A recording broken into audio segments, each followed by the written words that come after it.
There's a lot of things going wrong with this video. Hi guys, welcome back to my channel. Happy Bookmas Day 8. We are almost done with Bookmas, so it's kind of bittersweet. On one hand, I've been having a lot of fun uploading every day. It's definitely something that's been challenging me, but then on the other hand, I'm kind of excited to just sit down and read a book. Like, I literally feel like I haven't had time to read a book, so I'm excited for that. This video is being filmed extremely, well, it's not even being filmed that late. It's just daylight savings is really kicking me in the ass tonight. So that is why I have such a harsh like lighting look right now. My lamp that normally is by my bed is right in front of me, kind of using it as like a little ring light type thing. And also my hair was absolutely bothering me. So I have it in this little like pusher backer thingy, and I don't know if I like love the look. Like, I feel like it looks kind of silly, but we're just here to hang out and kind of chat about some new releases for next year. So the vibes are just, you know, we're besties, we're on FaceTime, we're talking about some books, so who cares what it looks like or what I look like. Anyways, today we're gonna be talking about my most anticipated releases for next year. The list was supposed to be 25 books long, but I couldn't find 25 that I was really anticipating, and I didn't just want to throw books on this list that like really weren't going to be on my radar.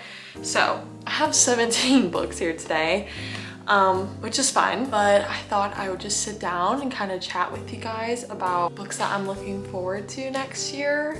So let's just go ahead and get right into it. Full disclosure before heading into this, I'm going off the dates that Goodreads has for the releases of these books. Could be completely wrong. I literally have no idea, but I'm just going based off of what Goodreads has told me they're gonna be released.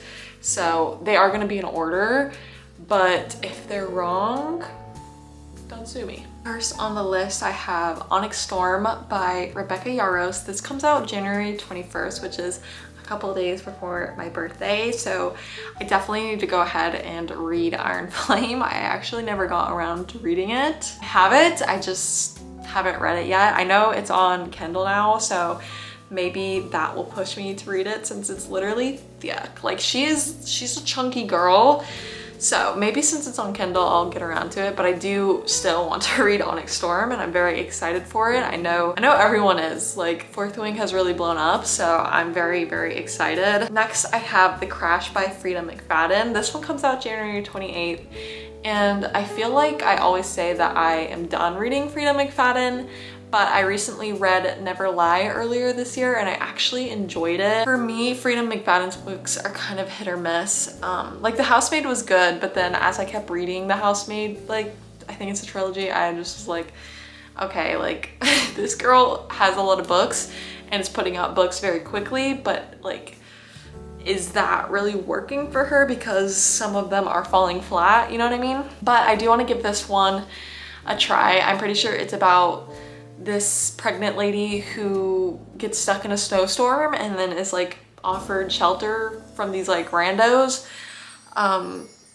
So I am down to give her another try. I feel like this is gonna be my last cry to help from Frida McFadden. Like, please give me something good, because they are fast books. Like, the only reason I feel like I do ever pick up a Frida McFadden book is because like I know I can finish it in a few hours.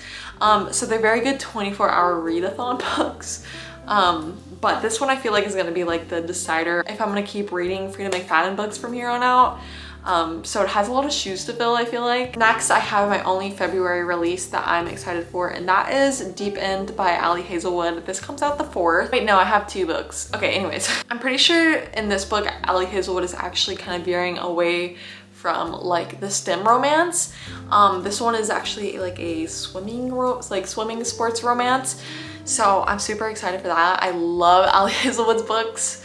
Her most recent one I genuinely love so much. It's probably one of my favorites of the year. So big Ali Hazelwood apologist here. I know people think that she writes really cringy books, but I'm gonna eat it up every single time. And I'm excited for like a sports romance from her, and I'm pretty sure it's kind of like higher stakes because like I think they go to like the Olympics or something, which is really cool, and I'm excited for that. Let's see how many times I can say that I'm excited for this, or excited for that, or excited in general in this video. Next, I have First Time Caller by BK Borison, and this comes out the 11th. I've actually never read a BK Borison book, but I know that people love her books, so I'm excited to give this one a try. I think it's gonna be its own little series because on Goodreads it's coming up as #1, so that might be interesting. I'm pretty sure it's about like a radio host.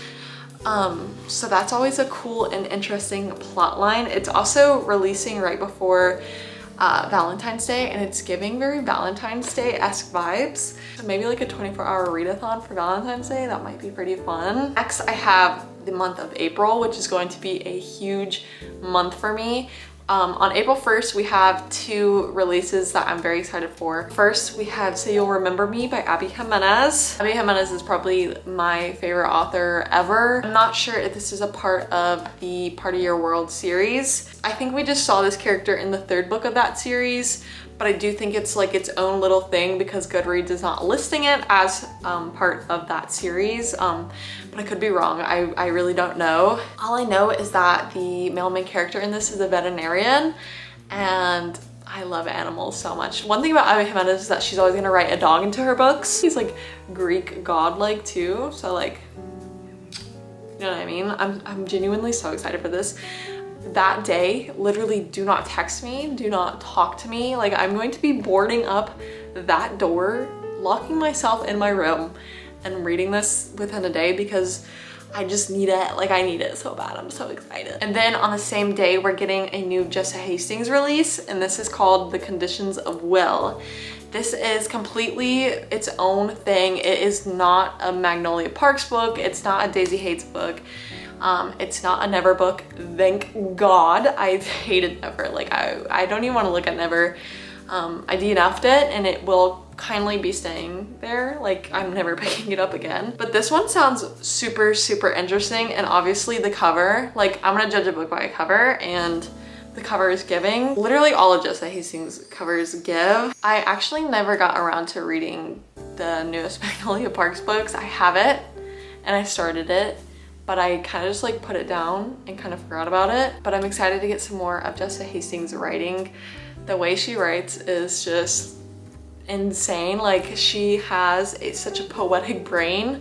So I'm definitely gonna be getting to this one. I'm also kind of just like excited for like a new series. Like, don't get me wrong, I love Magnolia Parks and Daisy Hates, but Never didn't really do it for me, so I'm hoping this one does. And then in April, we have obviously Emily Henry's new book, Great Big Beautiful Life, and this is coming out on the 22nd of April. Funny Story was definitely like top 3 for me that I read this year. I just genuinely loved it so much. A book I haven't read of Emily Henry's is Book Lovers, but I feel like she just keeps progressing in all of her books as an author every time, so I'm very, very excited for this one.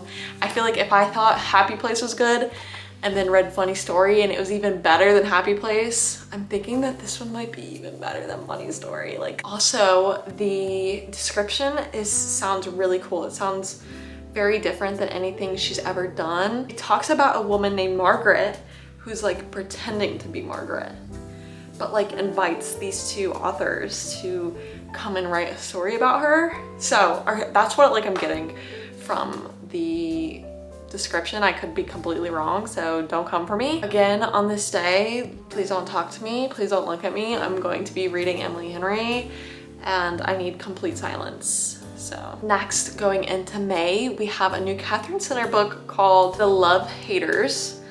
I've only read The Bodyguard. I never got around to her release from this year, but I loved The Bodyguard. The romance in it was just like super like soft. I don't know if that's how Catherine Sinner writes because, like I said, I only read one of her books. I don't even know if that makes sense, but it was just such a like cute, gentle story. So I'm excited to see what this one is about. It's also like giving very summery vibes. So releasing that in May is gonna be perfect. Next we have It's a Love Story by Annabelle Monaghan. This is coming out May 27th. I just recently read one of her books last year. I think it's called like Summer Romance.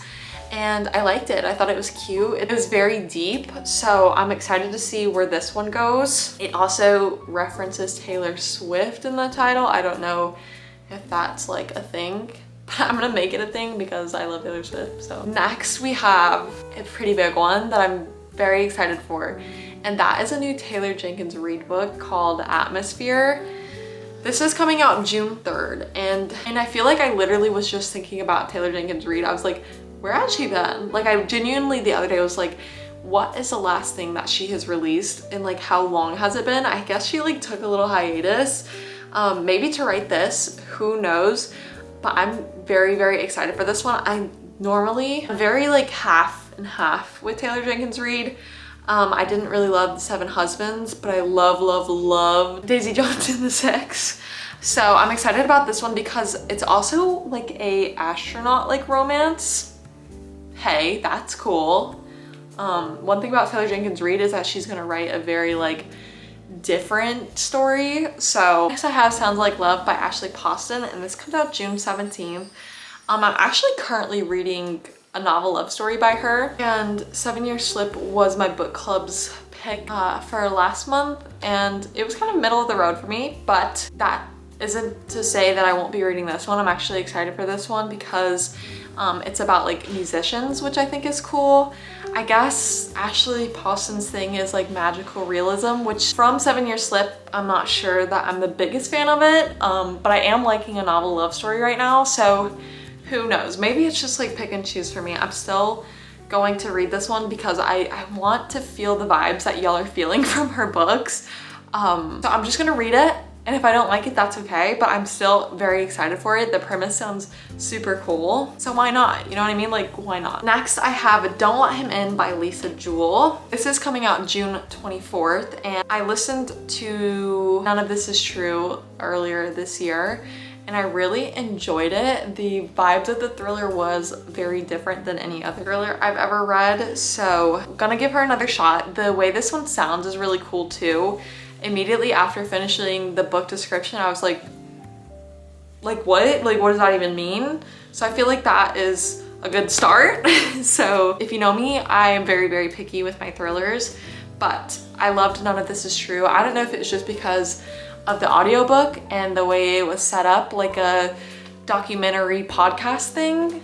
So maybe this one will fall short, who knows? Still gonna try to get to it. Next, I have a bit of a controversial pick, and that is Totally and Completely Fine by Alyssa Sussman.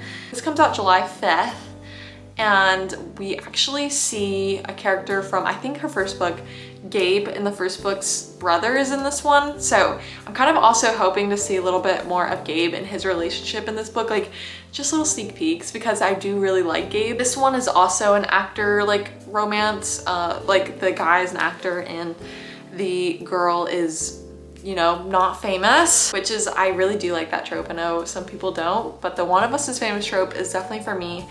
I really eat her books up. I think they're very fast paced and they're fun. Like, I'm tired of reading about small town romances. Like, I literally want to read about pop stars and actors. So I don't know, maybe that's just me. I know this is kind of a controversial pick, but I'm definitely gonna be getting to it because I have ate up every other one of her books, and the cover is so cute. Like, it's gonna be sitting up on my bookshelf all together, and it's so cute. Like, oh my gosh. Next, I have Immortal Consequences by Ivy Marie. This comes out July 29th. This one I've actually seen nothing and heard nothing about. It was just like on the top of the list for July on Goodreads when I was doing my research for this video. Apparently this is like the author's debut, and so for her to be like at the top, like most popular release for July, that seems pretty promising, especially for her being brand new. This one is going to be a like fantasy series, and I think it's about like this school that's like on the edge of afterlife, and like the only way to get out is like one of two different ways. So it sounds really, really cool. It kind of sounds like Iron Flame, like with like the school aspect of it. The description also said it's for people who liked Atlas 6, which I've never personally read, but I know people really love it. So I'm definitely gonna be trying this one out. Also, the cover is just really pretty. And like I said, I judge books by their cover, so I'm gonna be reading it because it's pretty and it's pink. Next, I have R.F. Kuang's new novel called Calabasas coming out August 28th. There is not much about this online. There's not even a cover for it, so you're gonna just see like a little red picture here. But I do think that this is like her first romance. I know Poppy War has like no romance in it, and maybe Babel has like a little bit, but I'm pretty sure this is like very like romantic-y vibes. So I'm very excited for it. If you watched my favorite books that I read in 2024, I really loved Yellowface, and that was a bit of a shocker for me. I think R.F. Kuang is like literally brilliant, and I've been wanting to get to her other books like Poppy War and Babel. I just haven't yet, so I'm also gonna be adding this one to the list because I love R.F. Kuang and I've only read one of her books. So yeah. Lastly, I have Hemlock and Silver by T. Kingfisher. This comes out August 19th. And kind of like R.F. Kuang, I've only read one of T. Kingfisher's book, and it was also one of my favorites of 2024 in the same video. So I immediately have to have this one on my TBR because I genuinely loved A Sorceress Comes to Call. I know T. Kingfisher like has their very own like fan base. Like I know people live and die T. Kingfisher. So if you have any other recommendations of your favorite books by them, please let me know because I love The Sorceress Comes to Call. And this one is coming out in August, which is a long way. So if you have anywhere I should go next in their like books, I know they have a ton, let me know because I need to know. This one is supposed to be a dark retelling of Snow White. And I love a good retelling, like genuinely so much. So I'm very excited. Those are the books that I am anticipating coming out in 2025. Let me know down below which books you're anticipating next year. I'm super interested to hear. I cannot believe that 2024 is over and we're already looking into 2025 and reading goals for that. I'm super excited for all these books and all these like fun little video ideas that I have. So make sure you're subscribed, make sure you turn on that little notification bell, do all the little things that you already know how to do here on YouTube. I hope you guys enjoyed, and I hope to see you guys in the next one. Bye.